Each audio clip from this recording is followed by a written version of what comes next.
यीशु की। मैं हूं अनुपमा माझी और आप देख रहे हैं रेडियो वेरितास एशिया की हिंदी सर्विस। कलीसियाई समाचार में आप सभी का स्वागत है। कलीसियाई समाचार में प्रमुख हैं: तुर्की और सीरिया में भूकंप से बचे लोगों की खोज में राहत कार्य तेज, मदद हेतु पोप फ्रांसिस की अपील। पोप फ्रांसिस ने कहा, लुर्द की माता मरियम रोगियों और उनकी देखभाल करने वालों को आशीष दे। निकारागुआ में हिरासत में लिए गए पुरोहित, सेमिनारी छात्र देश से निष्कासित। पंचकुई झाबुआ में कृपाओं की माता मरियम का पर्व धूमधाम से मनाया गया। दमन में भारत के 400 साल पुराने चैपल को विध्वंस का खतरा।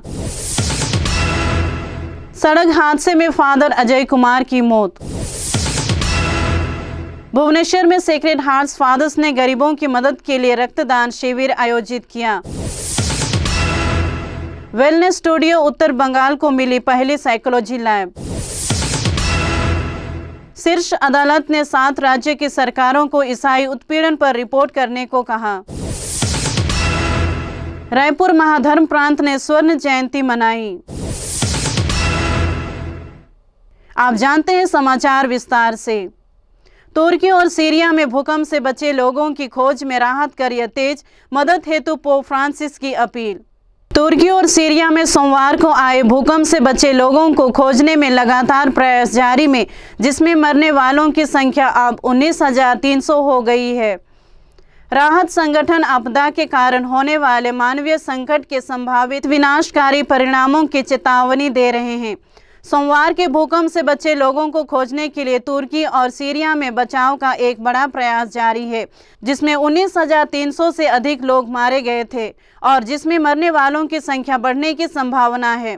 मरने वालों की संख्या 2011 में जापान में आए भूकंप में मरने वालों की संख्या को पार कर गई है, जब सुनामी आई थी, जिसमें 18,400 से अधिक लोग मारे गए थे। पोप फ्रांसिस ने कहा, लुर्द की माता मरियम रोगियों और उनकी देखभाल करने वालों को आशीष दे।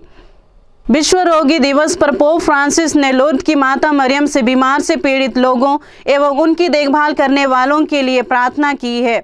11 फरवरी को कैथोलिक कलीसिया में लुर्द की माता मरियम का पर्व मनाया जाता है एवं इस दिन को विश्व रोगी दिवस के रूप में याद किया जाता है।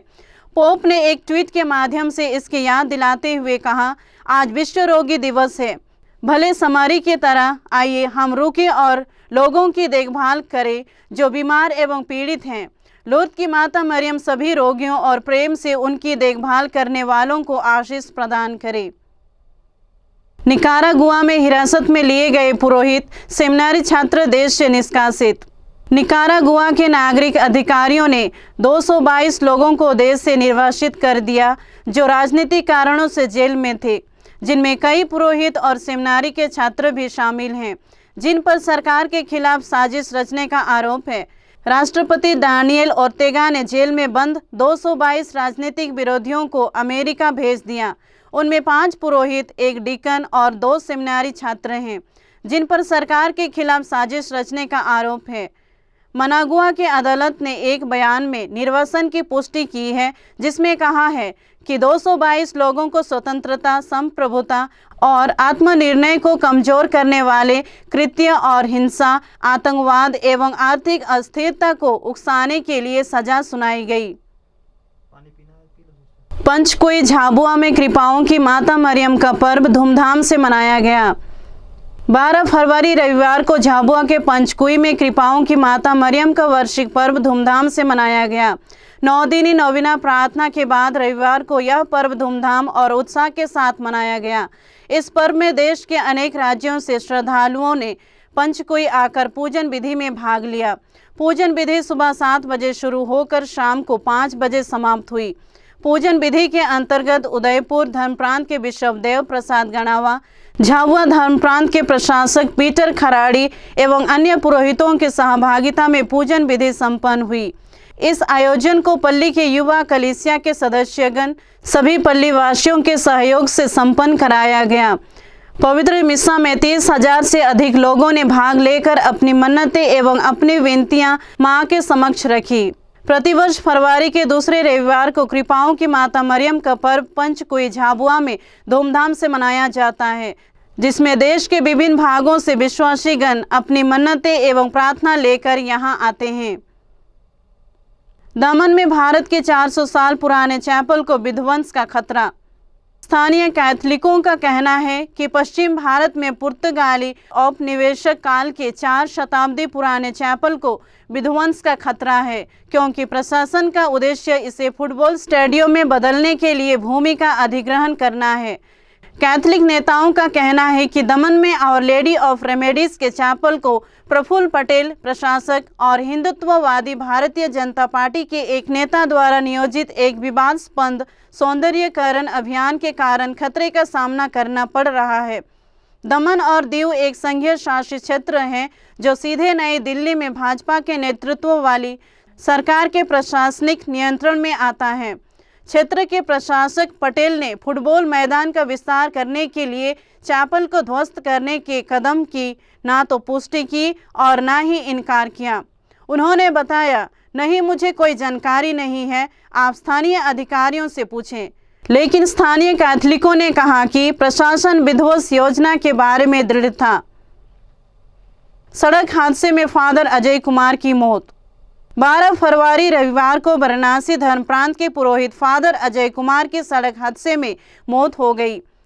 वाराणसी के धर्माध्यक्ष बिशप यूजिन जोसेफ ने यह जानकारी देते हुए कहा, भारी सदमे और गहरे दुख के साथ हम फादर के आकस्मिक निधन की बहुत दुखद खबर साझा करते हैं। अजय कुमार की नंदगंज के पास सड़क हादसे में मौत गाजीपुर जाने के रास्ते में हो गई। गाजीपुर में कानूनी औपचारिकताएं की जा रही है। मैं फादर अजय की आत्मा की शांति के लिए असहनीय क्षति की इस घड़ी में आपकी बहुमूल्य प्रार्थनाओं का अनुरोध करता हूं। कृपया हम सभी और फादर अजय के परिवार के लिए ईश्वर की कृपा शक्ति के लिए प्रार्थना करें। भुवनेश्वर में सेक्रेड हार्ट्स फादर्स ने गरीबों की मदद के लिए रक्तदान शिविर आयोजित किया। ओडिशा की राजधानी भुवनेश्वर में सेक्रेड हार्ट फादर्स द्वारा प्रबंधित डेमियन सोशल डेवलपमेंट इंस्टीट्यूट ने गरीबों की मदद के लिए रक्तदान शिविर आयोजित किया है। सेक्रेड हार्ट्स के फादर एलेक्सिस नाइक ने कहा, नियमित रूप से स्वैच्छिक रक्तदान शिविर आयोजित करने से ब्लड बैंकों में ब्लड यूनिट्स का स्टॉक बढ़ेगा, जो उन गरीब मरीजों के जीवन को बचाएगा जिसके पास रक्त की पहुंच या साधन नहीं है। शिविर का आयोजन अंतर्राष्ट्रीय मानवाधिकार संरक्षण परिषद की ओडिशा इकाई के साथ साझेदारी में किया गया था। 37 लोगों ने स्वेच्छा से रक्तदान किया। वेलनेस स्टूडियो उत्तर बंगाल को मिली पहली साइकोलॉजी लैब। सलेशियन कॉलेज सिलीगुड़ी उत्तर बंगाल में आयोजित एक सम्मान समारोह में 10 फरवरी को अपनी पहली साइकोलॉजी लैब, वेलनेस स्टूडियो और वेलनेस ओट्स प्राप्त की। सलेशियन कॉलेज के टोबेरना ब्लॉक में स्थित मनोविज्ञान लैब अनुसंधान, मनोवैज्ञानिक परीक्षण और निदान के लिए एक सुविधा है। वेलनेस स्टूडियो एक परामर्श केंद्र है जो छात्रों और ऐसे किसी भी व्यक्ति के लिए खुला है जिसे वेलनेस थेरेपी की आवश्यकता है। सलेशियन कॉलेज में मनोविज्ञान विभाग 2012 में शुरू हुआ। उत्तर बंगाल विश्वविद्यालय के 64 संबद्ध कॉलेज के अंतर्गत एकमात्र कॉलेज है जो स्नातक और स्नातक दोनों स्तरों पर मनोविज्ञान में डिग्री पाठ्यक्रम प्रदान करता है। प्रिंसिपल प्रोफेसर फादर जॉर्ज थड़ाथिल कहते हैं, the psychological lab and wellness studio एक महत्वपूर्ण योगदान है जो कॉलेज उत्तरी बंगाल और विशेष रूप से सिलीगुड़ी को मानसिक स्वास्थ्य के क्षेत्र में दे रहा है। शीर्ष अदालत ने 7 राज्य की सरकारों को ईसाई उत्पीड़न पर रिपोर्ट करने को कहा। भारत की शीर्ष अदालत ने 7 राज्य सरकार को ईसाइयों और उनके संस्थानों के खिलाफ कथित हमलों के मामलों में उनकी कानून प्रवर्तन एजेंसियों द्वारा की गई कार्रवाई का विवरण प्रस्तुत करने का निर्देश दिया है। मुख्य न्यायाधीश D.Y. चंद्रचूड़ की अध्यक्षता वाली सर्वोच्च न्यायालय की पीठ ने 6 फरवरी को बिहार, छत्तीसगढ़, झारखंड, ओडिशा, कर्नाटक, मध्य प्रदेश और उत्तर प्रदेश को 3 सप्ताह के भीतर सूचना प्रस्तुत करने का आदेश दिया। यह आदेश बेंगलोर के आर्च बिशप पीटर मचाडो द्वारा नेशनल सॉलिडारिटी फोरम और इवेंजलिकल फेलोशिप ऑफ इंडिया के साथ दायर एक जनहित याचिका पर सुनवाई के दौरान आया। सुप्रीम कोर्ट ने पिछले साल 1 सितंबर को पिछली सुनवाई में संघीय गृह मंत्रालय को 8 राज्यों से रिपोर्ट प्राप्त करने का निर्देश दिया था ताकि वह अपने समुदाय के सदस्यों और संस्थानों के खिलाफ कथित हिंसक घटनाओं पर ईसाई याचिकाकर्ताओं के दावों का आकलन कर सके। रायपुर महाधर्म प्रांत ने स्वर्ण जयंती मनाई। छत्तीसगढ़ राज्य में रायपुर महाधर्म प्रांत ने 8 फरवरी को विभिन्न भारतीय धर्म प्रांत के लगभग 20 धर्माध्यक्ष, पुरोहितों, धर्म बहनों और विभिन्न पल्ली के नागरिक गणमान्य व्यक्तियों के साथ नुनसियों की उपस्थिति में अपने महाधर्म प्रांत के गठन की स्वर्ण जयंती मनाई।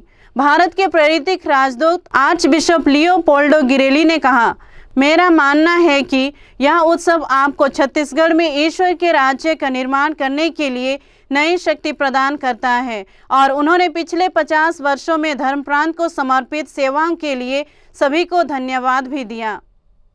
इसी के साथ कलीसियाई समाचार समाप्त हुए। अगली बार फिर मुलाकात होगी नई खबरों के साथ। नमस्कार।